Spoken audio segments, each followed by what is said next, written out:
الله الرحمن الرحيم. الحمد لله رب العالمين، والصلاة والسلام على أشرف الأنبياء وخاتم المرسلين محمد وعلى آله وصحبه وسلم. ربنا هب لنا من لدنك رحمة وهيئ لنا من أمرنا رشدا. ربنا أرنا الحق حقا وارزقنا اتباعه، وأرنا الباطل باطلا وارزقنا اجتنابه. ربنا اغفر لنا ولإخواننا الذين سبقونا بالإيمان، ولا تجعل في قلوبنا غلا للذين آمنوا ربنا إنك رؤوف رحيم. آمين. خوشحالم کە لە دەرسێکی دیکە لە شەرحی مەتنی عەقیدەی تەحاوی بە خزمەتیەوەی بەڕێز و خۆشەویست دەگەمەوە. خوای پەروەردگار تەبارەک و تەعالا ئەو دەرسانە بخاتە تەرازووی حەسەناتمان و تەرازووی چاکەکانمانی پێ قورس کاتن، و خوای پەروەردگار وامان لێ بکات کە چاکتر و باشتر خوای خۆمان بناسین و ئاشنا بین بە ناو و سیفەتەکانی خوای پەروەردگار تەبارەک و تەعالا، و ئەو ئاشنابوونەمان ڕەنگ بداتەوە لە ژیانی ڕۆژانەماندا ئینشاء الله تعالی. گەیشتینە فەقەڕەی خەلق الخەلق بعلمه، لێوێندەرە ڕاوەستا بووین. گوتمان تۆزێکی دیکە لە خزمەتیدا دەبین بۆی کە بەلای کەمی تۆزێ بتوانین حەقی خۆی پێ بدەین. خوای پەروەردگار تەبارەک و تەعالا دەفەرمێ لە سوورەتی الطلاق ئاەتی 12: لتعلموا أن الله على كل شيء قدير وأن الله قد أحاط بكل شيء علما. كخواي پروردگار تبارك وتعالى باسي وبسمان علمكي ليرانا خواي پروردگار دا صلاتي بسر هموش تيك دا دشتيتن هيش تيك نيك خوا دستوستام كهيش تيك نيك لقدرتي خواي پروردگار بچيت دروا بلي والله خواي پروردگار دا صلاتي بسر اوي دا ناشيتن او زاد فرمي وأن الله قد أحاط بكل شيء علما. خواي پروردگار علمي خواي پروردگار إحاطي كردو بهموش تيكوا، بعالمي ملائكة وبعالمي جنوكوا وبعالمي إنسوا بعالمي نباتات بعالمي بحار بهرشيك مخلوق أو شيء. علمي خواي پروردگار إحاطي يعني تسي علمي خواي قولة كذا إحاطي يعني خواي پروردگار عالم شارزايا بيا شتێک نییە کە بچێتە دەرێ لەوەی کە خوای پەروەردگار پێی ئاگاداری نەبێت. ئەوجا خوای پەروەردگار تەبارەک و تەعالا بۆی کە زیاتر ئینسان ئاگادار بێت کە چ خوایەکی هەیە، چ خالیقێکی بۆی معاملەیەکی تەندروست بکەین، دەفەرمێ یعلم خائینەة الأعیون وما تخفي الصدور. ئەو علم و زانستی خوای پەروەردگار خائینەة الأعیون یعنی کابرا کە دەبینی چاوێکی دەتروچێنیچن، چاوێکی ئاوا لێ دەکاتن، یعنی مەبەستی چێت چکە جاری وا هەیە ئیشارەتدانە لە بۆ ڕەزامەندی، یعنی کابرا دەڵێ ئەرێ ئەوی شەی بکەم چاوکی دادەگری دەڵێ بەڵێ. جاری وایە ئیشارەتدانە لە بۆچی لە بۆ گاڵتە پێکردن و تەنقیسی شەئنی مقابل. جاری وایە ئیشارەتدانە لە بۆ زوڵم و ستەم، زۆرە کە بێنە سەری. لەبەرەوە دەفەرمێ یعلم خائینەة الأعیون. ئەو خائینەة الأعیون بە چ نیەتێک کابرا و ئیشارەتەی دەدا خوای گەورە پێی ئاگادارە. لەبەرەوەش لەسەر پێغەمبەران عەلەیهیمو سەڵاتو وەسەلام خوای گەورە ئەو خائینەة الأعیونەی حەرام کردو نابێ بیکەن. لەبەرەوە لە فەتحی مەککەی پێغەمبەری خوا عەلەیهی سەڵاتو وەسەلام عەبدوڵای کوڕی ئەبی سەرح کە ئیمامی عوسمان هینایەوە کە یەکێک بوو لەوانەی کە خوێنی بە هەدەر درابوو، فەرمووی ئەگەر بینیتان دەستی بە ئەستاری کەعبە شەو بوو بیکوژن. هینایەوە بەیعەتی لەگەڵ پێغەمبەری خوا 3000 فەرمووی پێغەمبەری خوا و عەبدوڵای هاتووە بەیعەتت لەگەڵ دەکە. ئاخر جار بەیعەتی لەگەڵ کردەوە و موسڵمانەتەکەی شایەتمانەکەی لێ قبول کردەوە پێغەمبەری خوا عەلەیهی سەڵاتو وەسەلام، کە تەواو مادام مسلمان بۆ تازە کەس ناتوانێت بیکوژی. فەرمێرێ و کەسێک نەبوو شمشێرێکی لێداتن بیکوژی. فەرمانەی پێغەمبەری خوا یەک ئیشارەتت داباینێ بە چاوێکی، فەرمی خوای گەورە حەرامی کردو لەسەر پێغەمبەران ئەو خائینەة الأعیون و بابەکە لەسەرەوەی بوو. ئەو جا دەفەرمێ وما تخفي الصدور، و ئەوەی کە لە ناو دڵ و دەرونیشماندا پەنجی داوەتەوە، ئیعلانمان نەکردووە، باسمان نەکردووە، لە خۆشی و لە ناخۆشی، لە چاکە و لە خەرابە، خوای گەورە پێی ئاگادارە.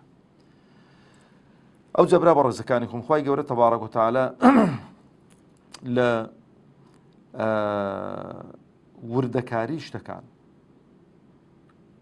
علمی خوای پەروەردگار ئاگادارە بە وردەکاری شتەکان کە دەفەرمێ ئینەها ئین تەک مثقال حەبەت من خەردەل خوردی کردوتەوە بۆمان دەفەرمێ ئەگەر مسقالە زەڕە هەموو جارێ عولەما دەفەرمون زانایان کە شەڕح دەن لە مسقالە زەڕەت کێ دەڵێگە تیشتی ڕۆژێ بێتە ژۆرێ دە پەنجەرەیدا تەماشە دەکەی وردە شتێک لە ناو تیشکەکەی دیارن دەڵێ و مسقالە زەڕە جالەوانەی مسقالە زەڕە لەوەش گسکەتر بێ بەڵام لۆی شتی گسکەترمان نەبینیوە ئەمە دەڵێ ئەو وردەشتانەی کە ئاوا لە ناو تیشتی ڕۆژێ هەڵدەپەڕن و دێن و دەچن دەڵێ یەک لەوانە مسقالە زەڕەیە بەڵام لەوانەی لەوەش گسکەتر بێتن زادە فەرمێتی خوای پەروەردگار تەبارەک و تەعالە إن تك مثقال حبة من خردل فتكن في صخرة لناو بردێکی دابێتن لەناو بەردێکی دابێ ئەو في السەماوات یان ئەو مسقالە زەڕە لە ناو ئاسمانەکان دابێتن یعنی ئەو ئاسمان بەو فراوانیەی ئەو مسقالە زەڕەی تێدا بێتن ئەو في الأرض یان لەناو ئەو حەوت طەبەقەی عەرزی لە هەر شوێنێکی بێتن یەئتی بیها الله خوای گەورە دەیهێنیت بزر نابێ لە خوای گەورە بەچ بە عیلم و زانستی خۆی لە کە دەفەرمێ خوای گەورە ئیحاطەی علمی خوای گەورە بە هەموو شتێکی کردو مسقالە زەڕە یەکێکە لەوانە کە خوای گەورە لە چوارچێوەی علمی خوای گەورە ناسێ دەزانی لە چێن دەرێ هەر کاتێکی بێ دەیهێنی دەڵێ ئەو مسقالە زەڕەیە لەبەرەوە برا بەڕێزەکانی خۆم خوای گەورە تەبارەک و تەعالە هەم کە ئینسانی خەڵق کردو بە علمی خۆی خەڵقی کردوون و هەم کە پێغەمبەرانیشی ناردوون بە علمی خۆی ناردوونی هەڵی بژاردوون و هەم کە پەیامیشی بۆ ناردوون ئەو قورئان و پەیامانەی کە ناردوونی ئینجیل و تەورات و زەبور بە علمی خۆی ناردوونی لەبەرەوە هەمووی حەقن و لە شوێنی خۆیدان و هیچ کەسێک ناتوانێتن ڕەخنە و ئەوەیان لێ بگرێتن لەبەرەوە برا بە ڕێزەکانی خۆم لێرە ئیشارە پێم خۆشە بە یەک شتی بدەم چونکە زارزانی سار شت دەبینیتن ئەو ئاەتەی خوای پەروەردگار تەبارەک و تەعالە کە دەفەرمێ ئینا نەحن نەزەلنا الذیکر وئینا لەه لەحافیظون خەڵکێک بە هەڵە و بە ئەوە دیایەن لێ حاڵی نەبووە یان کابرا دەبینی دەوێت چاواشەکاری بکاتن ئەو حەفزی خوای پەروەردگار بۆ قورئان ئاگاتان لێ بێتن بۆ دین نییە حەفزی قورئانێکە خوای پەروەردگار کە کەلامی خۆیەتی کە کەس نەتوانی دەستکاری بکات کە کەس نەتوانێت تەحریفیش بکات خوای گەورە ئاشکرای دەکات بۆ چکە خەڵکێکی زۆر خوای گەورە مۆفەقی کردوون حافزی قورئانن جاری وا دەبینێت و حافز قورئانیشنی بەڵام قورئانێک دەبین دەخوێنیەوە شەدەیەک کەسرەیەک ضەممەیەک بە هەڵە کراوە ڕاست هەستی پێ دەکەی لەبەرەوە دەڵێ کاکە جا خوای گەورە مادام بەخۆی حفزی ئەوەی دەکا پێش ناکە خەڵک ئیش بکاتن لە بۆ ئیسلام دین شتێکە و قورئان شتێکە خوای گەورە حفزی بەڵێنی حفزی ئەوەی داوە ناوی چییە قورئانی داوە بەڵام بەڵێنی نەداوە هەتا قیامەتێ ئیسلام هەر حاکم بێتن ئەوە دەگەڕێتەوە سەر منوت ئەو دەبێ منوت خۆی بۆ ماندووکەی دەبێ منوت جوهدی بۆ بکەین دەبێ منوت قوربانی بۆ بدەیت ئەو لە سەرمەیە لە بەرۆژ خوای گەورە تەبارەک و تەعالە دەفەرمێ یا ئەیها الذین ئامنوا کونوا ئەنصار الله سەرخەری دینی خوای بن ئەمری پێکردووی يا أيها الذين آمنوا هل أدلكم على تجارة تنجيكم من عذاب أليم تؤمنون بالله ورسوله وتجاهدون في سبيل الله بأموالكم وأنفسكم إن الله اشترى من المؤمنين إن الله اشترى من المؤمنين أنفسهم وأموالهم بأن لهم الجنة يقاتلون في سبيل الله أو هم يتسيا بوسر خستني دينك بلان بيامك قرآنك خواهي قول حفظي كدو قسمان لسرويني ئەوجا برا بەڕێزەکانی خۆم خوای پەروەردگار تەبارەک و تەعالە شت زۆرە کە باسیکەین بەڵام ئیکتیفا بەوەندە دەکەین لە علمی خوای پەروەردگار دێنە سەر فەقەڕەی دیکە دەفەرمێ وقدر لهم ئەقدارا خوای پەروەردگار ئەندازەگیری بۆ کردوون بۆ مەخلوقات ئەندازە گیری چێ برا بەڕێزەکانی خۆم ئاخوای گەورە دەفەرمێ وخەلق كل شيء فقدره تقديرا هەموو شتێکی خەڵق کردووە ئەندازە گیریشی بۆ کردوون و ئەندازە گیری برا بەڕێزەکانی خۆم دێمە سەری ئەو زادە فەرمێ ئینا كل شيء خلقناه بقدر هەموو شتێکمان بە ئەندازە گیری بە شێوێکی ڕێک و پێک خەڵق کردوون. علەما دەفەرموون ئەندازە گیری خوای پەروەردگار تەبارەک و تەعالا بە چەند شتێک دەبێت. یەک لە جیهەتی زەمەن ئەو زەمەنە و لە جیهەتی شوێن مەکان و ئەو زاتەش کە خەڵقی دەکات. یعنی سێشت زەرورن ئینسان بۆی کە لە ئەندازە گیریەکەی حاڵی بێ، ئەندازە گیری خوای پەروەردگار تەبارەک و تەعالا. یەکەمیان ئەمەی کە خەڵق کردوین کە دەڵێ ئەندازە گیری وقدر له مقدارا، خوای گەورە ئەندازە گیری گرتووە بۆ هەموو مەخلوقاتی خۆی. ئەمنێ کە مەخلوقی خوام خوای گەورە ئەندازە گیری بۆ گرتووم کە ڕوحی من لە ساڵی 1965 میلادی تەقدیری کردووە لەو ڕۆژەیدا دەبێتە دنیا. لەکوێ؟ لە زەمانەکەی ئەوە زەمانەکەی مەکانەکەی لەکوێیە؟ ئەمن لە گەڵاڵەیە، ئەو لە ڕەواندوزە، ئەو لە چۆمانە، ئەو لە هەولێرە، ئەو لە سلێمانیە، ئەو لە دهۆکە. ئەو کاتەی کە لە دایک دەبێ خوای گەورە تەقدیری کردووە ئەتۆ دەبێت لەو زروف و زەمانەی بێ دنیا.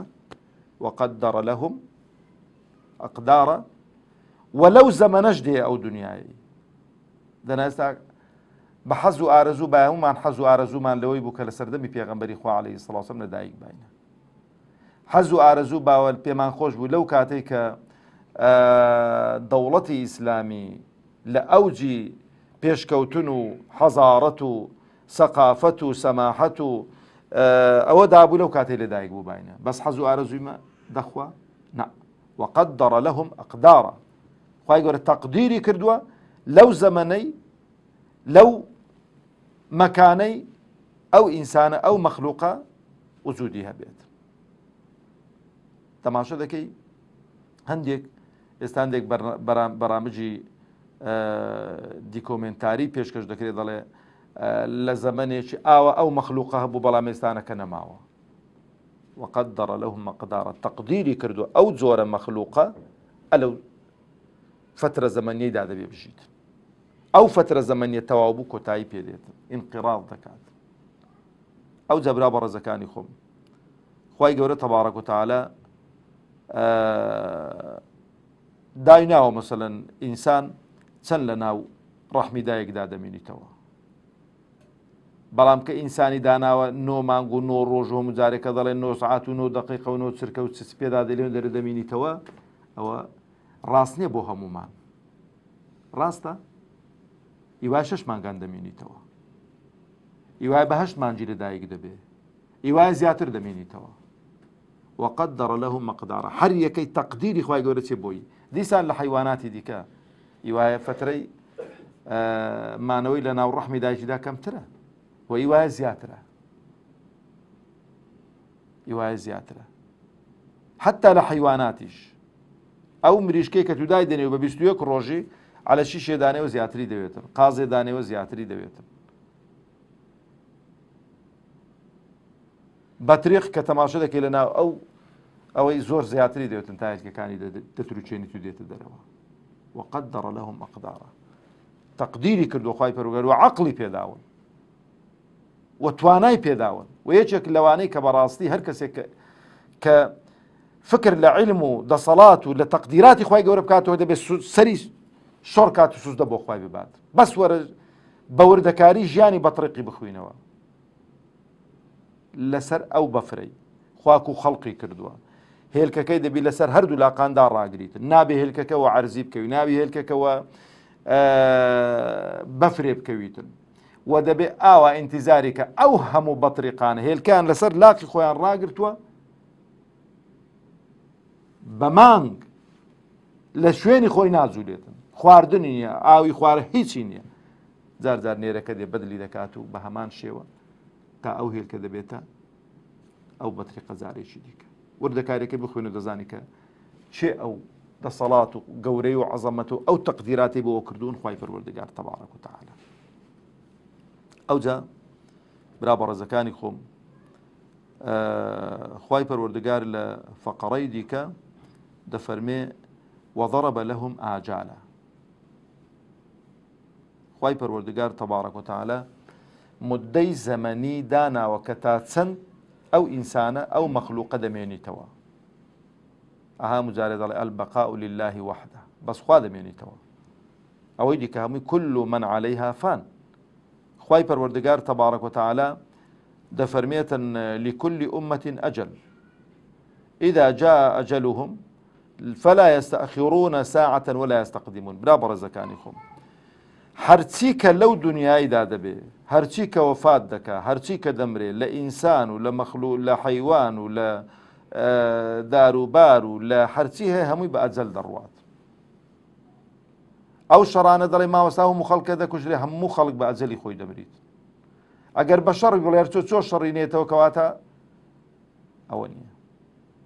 بە پێچەوانەی فڕەقی ضال معتەزیلە و چێ و چێ ئەوانە دەڵێ کابرا کە دەکوژرێتن بە ئەجەلی خۆی نامری، ئەدی دەڵێ فڵان کەس دێت تەحەدا دەکاتن عمری 100 ساڵە لە تەمەنی 20 ساڵی دەیکوژی 80 ساڵی لێ بە فیڕۆ دەدات. ئەمە دەڵێن وەکو ئەهلی سونە و جەماعە خوای گەورە لە سنفی ئەوانەمان حیساب بکاتن. ڕێی ئەهلی سونە و جەماعە ئەوەیە هەر کەسێک بۆ نمونە گەنجێکە منداڵێکە دەکەوێتە ڕووباری دەخنچێ، خوای گەورە هەرەوەندا عومرەی بۆ کردووە، ئەجەلی وی ئەوەی لەوێن دەرێ بخنچێت. کۆمەڵە خەڵکێکن پێکەوە مەسەلەن لە تەمەنی گەنجایەتی هەمووی دەکوژرێت، لە خانوێکی دەسووتێن، سەیارەیان وەردەگەڕێ دەمرن. خوای گەورە ئەوەندا عومرەی بۆ نووسیون، بە ئەجەلی خۆیان دەمرن. لەبەرەوە خوای گەورە دەفەرمێ جا ئوممە لێرانە هەم قەوم و عەشرەت و حکومەت و دەسەڵاتدار و کەس نییە هەتا سەری بڵێر هەم دەسەڵاتدارم. بەنو ئومەیە مێژویان بخوێنەوە دەڵێ لە مێژووی ئەوەندە دەسەڵاتیان گرتە دەست لە مێژووی ئەوەندە کۆتایی بە دەسەڵاتیان. لكل أمة أجل. عەباسیەکان بە هەمان شێوە، عوسمانیەکان بە هەمان شێوە، تۆڕانیەکان ئەتاتۆرکۆوانە دەسەڵاتەکەی دیارە لە چێش کۆتایی هەن. ئەو دەسەڵاتانەی ئەو ڕۆشن خوای گەورە نقطەی بیدایەتی بۆ دانا و نقطەی نهایەتیشی بۆ داناون، ڕۆژێک دادێت تەواو دەبێت. خوای گەورە تەبارەک و تەعالە چۆن عمری ئومەتی داناوە، هەموو خەڵکی داناوە، عمری فەرد و تاکەکانیشی داناوە دیاری کردووە کە جین کۆتایی دێ. وصلى اللهم على محمد وعلى آله وصحبه وسلم.